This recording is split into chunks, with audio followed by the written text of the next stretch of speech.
You got to take everything out of your fridge, make sure that you inspect everything you take out, look for mold or aged products, expired products, throw those away if you find them. Once you do that, then take out all the shelving, all the drawers, use your sink and just wash it as if it were a dish.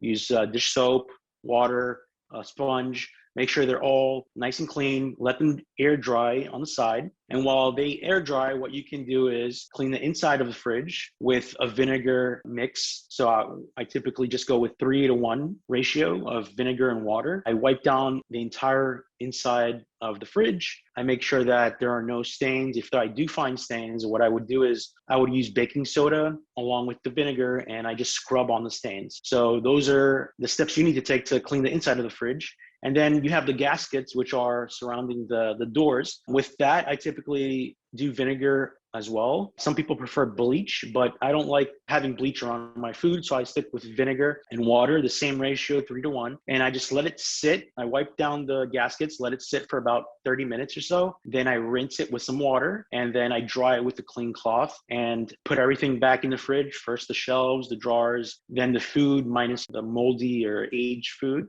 And I have a clean fridge.